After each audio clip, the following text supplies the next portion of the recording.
What is this invisible ocean that surrounds our world and fills our lungs with every breath? We live at the bottom of this atmospheric ocean, but climb just 8 kilometers up and you'll need bottled air to survive. At sea level, air is astonishingly dense. 500 trillion molecules press against you from every side. Why do climbers and divers both carry tanks? Because outside our narrow atmospheric sweet spot, we simply cannot draw a single breath. And in the vacuum of space, astronauts carry their entire atmosphere in a backpack. Without it, death in 90 seconds. Clean, dry air follows an exact recipe: 78% nitrogen, 21% oxygen, and 1% everything else. Nitrogen is the silent majority, harmless and abundant. It does nothing inside us, yet without it, we couldn't exist. Nitrogen dilutes oxygen. Remove it, and every spark becomes an inferno. Our world would literally burst into flames.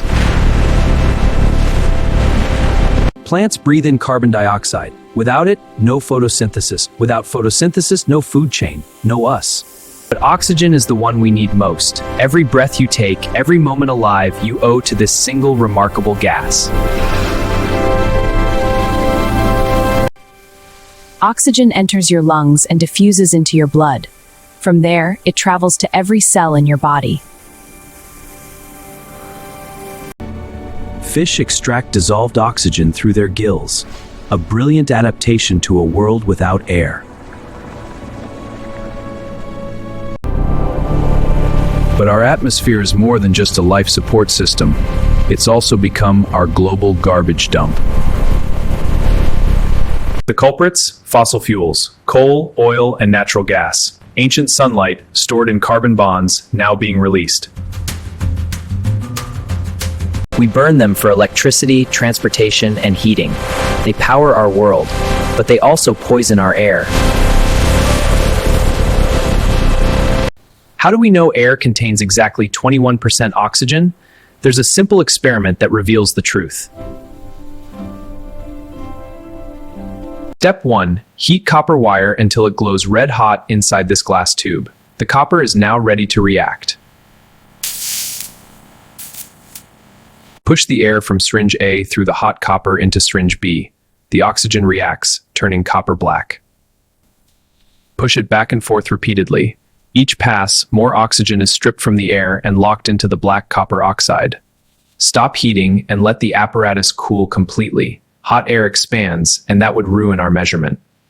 Now measure the remaining gas. It's less than before. In this case, 79 milliliters remain. Where did the 21 milliliters go?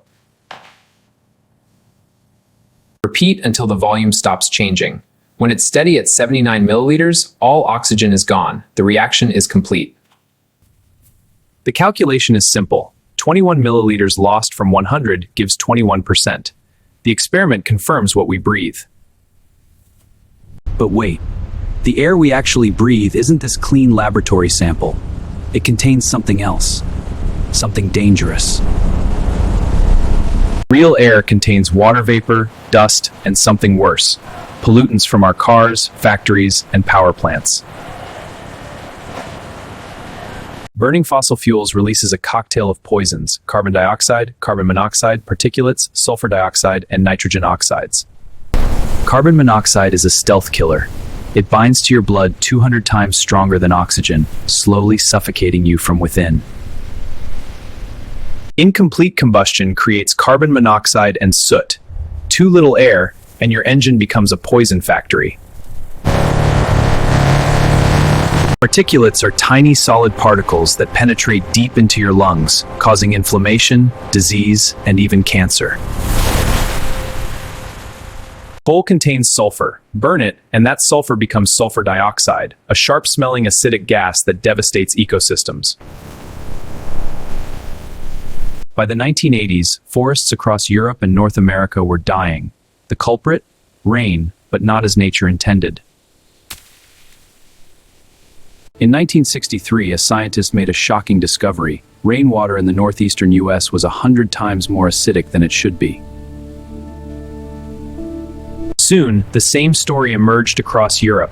dying forests, lifeless lakes, and crumbling monuments. Acid rain was global. Winds carry pollutants across borders. The rain that kills forests in Canada often starts as smoke from American power plants. Limestone and marble dissolve in acid rain. Centuries of artistic heritage washed away in decades. Our cultural memory eroding. Lakes become chemical deserts. Fish eggs don't hatch, insects can't survive, and the entire food chain collapses from the bottom up. Solution 1.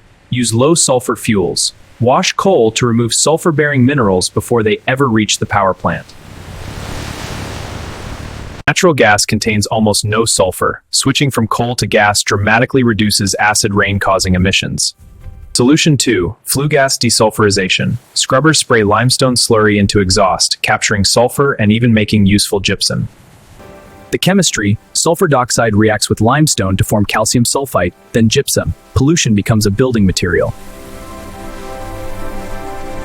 Solution 3. Catalytic converters. Every modern car has one, using precious metals to clean exhaust before it leaves the tailpipe. In the first stage, nitrogen oxides are stripped of their oxygen. That oxygen then burns up carbon monoxide, creating harmless gases. The second stage oxidizes remaining carbon monoxide and unburnt fuel. Only carbon dioxide and water reach the air. The catalysts are precious metals: platinum, palladium, and rhodium. More expensive than gold, but priceless for our lungs. Thanks to these solutions, acid rain is no longer a crisis in North America and Europe. Our forests and lakes are recovering. But in countries with rapid industrial growth and weak environmental laws, acid rain is a growing crisis. Forests in China, India, and Eastern Europe are dying. The same story, repeating in a new location. Scientists monitor air quality worldwide, tracking how pollution flows across borders, documenting the damage being done. Winds don't respect borders. Pollution from one country becomes acid rain in another.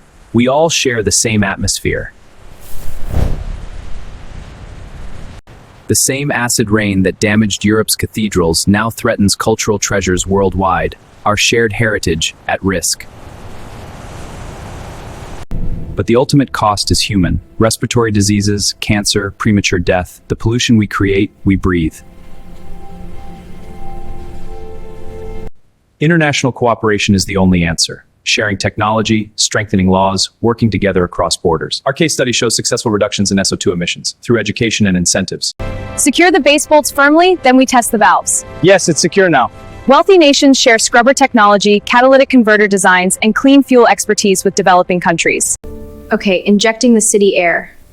It stopped at 75 milliliters. That's more than 21%. Other gases must have reacted. Oh, like sulfur dioxide and nitrogen oxides. Every child deserves clean air. Every human being depends on it. The atmosphere is the only one we have. We have the solutions. Clean energy, pollution controls, international cooperation. The question is, will we use them? Look again at that thin blue line. That's everything. Every breath, every life, every moment of human history contained in that fragile envelope. We are all connected by this single atmosphere. The oxygen you breathe was recently exhaled by a tree, a whale, a person on another continent. This is not someone else's problem, this is our problem. Every one of us breathes, every one of us depends on clean air. The air we share, the only atmosphere we have, protect it, for every breath you take, for every breath to come.